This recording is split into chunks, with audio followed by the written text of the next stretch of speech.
ఇక బీఆర్ఎస్ సర్కారు కొన్ని వర్గాలకు కొమ్ము కాసి రాష్ట్రాన్ని అప్పుల కుప్పగా మార్చిందని అన్నారు మంత్రి సీతక్క.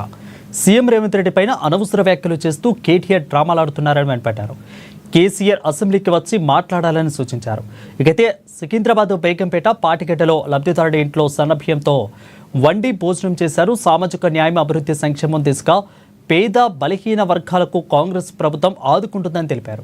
వాస్తవ పరిస్థితులను ముఖ్యమంత్రి రేవంత్ రెడ్డి ప్రజలకు వివరించే ప్రయత్నం చేస్తున్నారని అన్నారు. గత ప్రభుత్వం చేసిన అప్పుల మూలంగా ప్రస్తుతం పేద ప్రజలకు సంక్షేమాన్ని అందించలేని దుస్థితి ఏర్పడిందని అన్నారు. ప్రతిపక్షాలు ఈ విషయాన్ని అవహేళన చేయడం మూర్ఖత్వమని అన్నారు సీతక్క.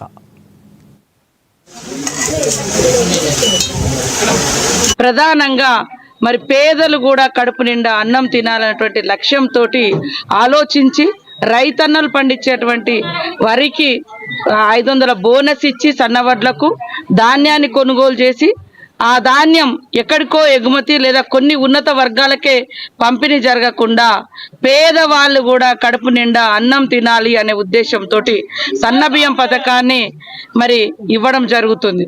ఈరోజు మేము ఈ కుటుంబంతో కలిసి భోజనం చేసినప్పుడు వాళ్ళు గతంలో ఎప్పుడు కూడా దొడ్డు బియ్యమే తినేవాళ్ళు, అది కూడా కష్టంగానే ఉండేది. అయితే ఎప్పుడన్నా ఫంక్షన్లు పండుగలు ఉన్నప్పుడు మాత్రమే